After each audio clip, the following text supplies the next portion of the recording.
नमस्कार मित्रांनो, मी ब्रह्मानंद मोरे आपल्या युट्यूब चॅनलवर सगळ्यांचं स्वागत करतोय. जे काही ग्रामसेवक भरती आहे, तर ग्रामसेवक भरतीचा आपण सविस्तर अभ्यासक्रम आपण बघणार आहोत की नेमकं तांत्रिक घटक कोणते आहेत आणि अतांत्रिक घटक काय, सविस्तर माहिती आजच्या व्हिडिओमध्ये आपण बघणार आहोत. त्यामुळे व्हिडिओ शेवटपर्यंत नक्की बघा. बघा, सगळ्यात पहिल्यांदा बाब लक्षात घ्या की ग्रामसेवक जी काही परीक्षा आहे, तर ग्रामसेवक परीक्षेमध्ये जे काही विषय आहेत आपले, तर काय काय असणार आहे तांत्रिक मध्ये आणि अतांत्रिक मध्ये. तर बघा, जो काही तुमचा मराठी आहे, मराठी भाषा जो विषय, मराठी व्याकरण किंवा शब्दसंग्रह, तर याला तुम्हाला प्रश्नाची संख्या म्हणजे 15 मार्क तुम्हाला काय मराठीवर विचारले जातील आणि यांचे मार्क किती 30. म्हणजे काय एका प्रश्नासाठी 2 मार्क इथे आहेत. आणि जे काही परीक्षा तुमचा जे काही तास आहे, तुमचा जो काही कालावधी आहे ग्रामसेवकचा, तर हा किती 2 तासासाठी तुमचा ग्रामसेवकचा पेपर होईल. त्याचबरोबर दुसरा विषय जो आहे तो इंग्रजी भाषा. मग याच्यामध्ये तुम्हाला काय ग्रामर प्लस व्होकॅब्युलरी, याच्यावरती 15 प्रश्न 30 मार्कासाठी. त्याचबरोबर सामान्य ज्ञान तुमचं जीके जीएस जे आहे, तर ते किती 15 प्रश्नासाठी 30 मार्कासाठी विचारलं जाईल.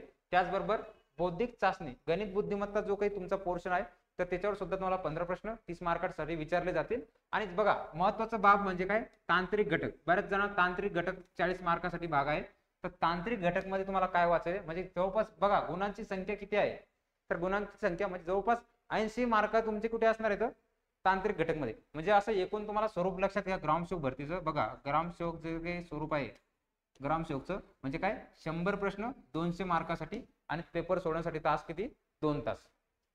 बघा, त्यानंतर मग याचा सिलेबस काय असणार आहे अतांत्रिक मध्ये तुमचे, नॉन टेक्निकल मध्ये मराठीमध्ये तुम्हाला सिलेबस मध्ये काय दिलेलं आहे त्यांनी, सर्वसामान्य शब्दसंग्रह. बघा, शब्दसंग्रह, समानार्थी शब्द काय असणार, विरोधार्थी शब्द काय, शब्दसमूह काय, त्यानंतर काय वाक्यरचना, वाक्याचे प्रकार कसे आहेत, वाक्यातील त्रुटी शोधणे म्हणजे एखादे वाक्य आहे त्याच्यामध्ये त्रुटी काय आहे, वाक्य बरोबर दिलेलं नाही, विसंगत लिहिलेलं आहे, तर हे. त्यानंतर व्याकरणामध्ये काय शब्दांच्या जाती तुम्हाला विचारले जातील, प्रयोग काय, समास, काळ, अलंकार.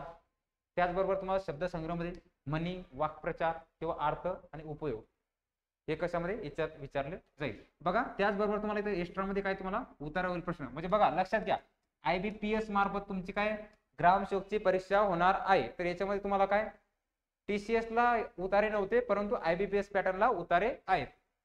हे झालं मराठी संदर्भ. आता इंग्रजी संदर्भात काय तुम्हाला general vocabulary, synonym and antonym हे विचारलं जाईल. म्हणजे प्युअर तुमचा पाठांतर असलं पाहिजे. त्याचबरोबर सेंटेन्स स्ट्रक्चर, मग त्यामध्ये types or sentence, error direction.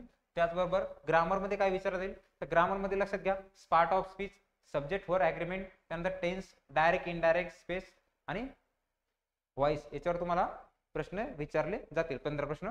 त्याचबरोबर काय use of the Adam phrase, their meaning, त्यानंतर कंपॅरिझन पोझिशन पॅसेज.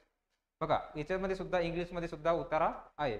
त्याचबरोबर पुढचं बघा, तुम्हाला जे काही सामान्य जीएस जीके, बघा जीएस जीके जो आहे, तर जीएस जीके मध्ये तुम्हाला काय आधुनिक भारताचा विचार. बघा, इतिहास मध्ये तुम्हाला काय आधुनिक भारताचा इतिहास, त्याचबरोबर भारताचा व महाराष्ट्राचा भूगोल, त्याचबरोबर भारतीय अर्थव्यवस्था काय आपली, मग पंचायत राज शब्दाचा, ग्राम प्रशासन काय, जिल्हा प्रशासन, राज्य प्रशासन, रचना, संघटन कार्य. आणि बघा त्यानंतर काय महाराष्ट्रातील जे काही समाज सुधारक आहे, बघा समाज सुधारकाचे योगदान काय महाराष्ट्रामध्ये, क्योंकि आपण समाज सुधारक म्हणजे आपल्याला समाजात जाऊन राहून कार्य करायचं आहे. ग्रामसेवक पदवी कशी तुम्हाला गाव स्तरावर म्हणजे तुम्हाला प्रत्येक समाजाशी तुम्हाला माहिती असली पाहिजे. त्याचबरोबर काय चालू घडामोडी, मग बघा चालू घडामोडी त्या राज्यस्तरीय, आंतरराष्ट्रीय, देश विदेश या संदर्भातल्या हे असल्या पाहिजे. किंवा आपल्या शेजारच्या राष्ट्राचे संबंध कसे आहेत, सलोखीचे चांगले का वाईट, या संदर्भात तुम्हाला प्रश्न विचारायचा असतो. त्यानंतर कृषी आणि ग्रामीण विकास. बघा, कृषी संदर्भात विचारामध्ये तुम्हाला जीएस मध्ये संबंधित जिल्ह्याचा भूगोल. बघा, त्याचबरोबर सामाजिक इतिहास. म्हणजे ग्रामसेवकचा तुम्ही ज्या जिल्ह्यामधून तुम्ही फॉर्म भरताय तिथलच्या जिल्ह्याचं तुम्हाला प्राकृतिक काही बेसिक माहिती तुम्हाला असली पाहिजे.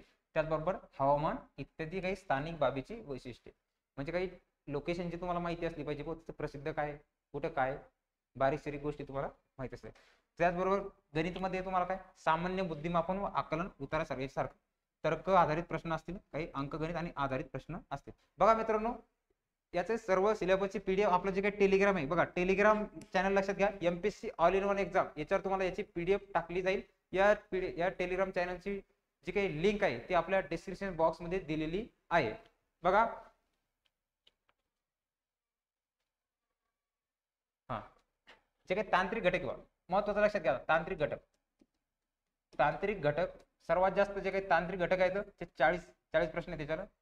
40 प्रश्न 80 मार्कसाठी, 40 प्रश्न 80 मार्कासाठी. मग याच्यात बघा तुम्हाला पोर्शन दिलाय समाजशास्त्र विषयक ज्ञान. बघा समाजशास्त्र विषयक जे ज्ञान आहे त्यामध्ये काय, समाज मानसशास्त्र म्हणजे काय, समुदाय संस्था म्हणजे काय, समाज सुधारकाचे योगदान काय आहे व समाज सुधारकाचं. मग तुम्हाला याच्यामध्ये महात्मा फुले यांचं योगदान विचारले जाऊ शकते, आर्य समाजाचं विचारले जाऊ शकते. अत्यंत असे काही महत्वपूर्ण समाज सुधारक तुम्हाला माहिती असणं गरजेचं आहे. त्याचबरोबर सामाजिक समस्या आणि सामाजिक योजना, सामाजिक कार्यक्रम, सामाजिक काय कायदे. बघा सामाजिक मध्ये काय, तुम्हाला सामाजिक समस्या, प्रत्येक समाजामध्ये कोणत्या समस्या आहेत आपल्याला तुम्हाला माहिती असले पाहिजे या संदर्भात. त्याचबरोबर काही योजना, प्रत्येक समाजासाठी आपण काहीतरी योजना हे असले पाहिजे, आणि सामाजिक कायदे सुद्धा. बघा 2 नंबरचा जो काही तांत्रिक घटक मधला जो बाब आहे तो आहे पंचायत राज व्यवस्था. बघा पंचायत राज व्यवस्थेवर तुम्हाला प्रश्न विचारतात. मग याच्यामध्ये महत्वपूर्ण काय तुमचं 73वी जी काही घटना दुरुस्ती आहे मिनी कॉन्स्टिट्यूशन याच्यावर असणारी, तर ती घटना दुरुस्तीवर तुम्हाला जास्तीत जास्त प्रश्न विचारले जातात किंवा विचारले जाऊ शकतात. त्याचबरोबर महाराष्ट्रातील स्थानिक स्वराज्य संस्था, विशेषतः कोणत्या, ग्रामीण भागामधल्या, हे काय तांत्रिक घटक मधला हे आहे. त्याचबरोबर तुमचं काय कृषी विषयक ज्ञान. बघा कृषी विषयक ज्ञान आपल्याला काय ग्राम स्तरावर, ग्राम पातळीवर आपल्याला हे करायचे, त्यामुळे कृषीचा आपला संबंध येऊ शकतो. त्यामध्ये काय कृषी मूलतत्व म्हणजे काय, पीक उत्पादनाचे तंत्रज्ञान कसं असते, फलोत्पादन, पीक संरक्षण, कृषी अवजारे, यंत्र, आधुनिक सिंचन पद्धती. त्याचबरोबर काय तुम्हाला कृषी विस्ताराची माहिती तंत्रज्ञान असलं पाहिजे, सहकार पतपुरवठा, जे काही ग्रामीण भागात कर्ज पुरवठा यासाठी प्रयत्न करणे, हे सुद्धा ग्रामसेवकाचं कर्तव्य, त्यामुळे हा सुद्धा बाबीच्या मध्ये आहे. पशुसंवर्धन, कुक्कुटपालन, रेशीम उद्योग, सेंद्रिय शेती काय असते, कृषी आधारित काही उद्योग कोणते केले जाऊ शकतात, मृदा संधारण, जलसंधारण, जल व्यवस्थापन कसं असते, आणि पर्यावरणातील जे काही बदल येतं या संदर्भात तुम्हाला काय तांत्रिक घटक कृषी विषय ज्ञानमध्ये विचारले जातात. बघा त्यानंतर जो काही शेवटचा जो काही मुद्दा आहे आपला तांत्रिक घटक मधला, इतर मध्ये तुम्हाला काय विचारले जाऊ शकते, आपत्ती व्यवस्थापन. बघा डिझास्टर मॅनेजमेंट. त्यानंतर महाराष्ट्राची ग्रामीण अर्थव्यवस्था, केंद्राच्या आणि ग्रामीण राज्याच्या काही पुरस्कृत काही हे येतं योजना, याच्यावर प्रश्न विचारू शकतो.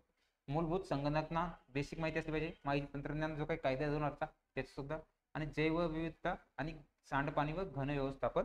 हा हे कोणते तांत्रिक जे काही तांत्रिक घटक आहेत, तर हा त्याचा काय सिलेबस आहे. तर मित्रांनो सगळ्यांना धन्यवाद, तुम्हाला परीक्षेसाठी खूप खूप शुभेच्छा. चला भेटू लवकरच एका नवीन व्हिडिओमध्ये, तोपर्यंत धन्यवाद.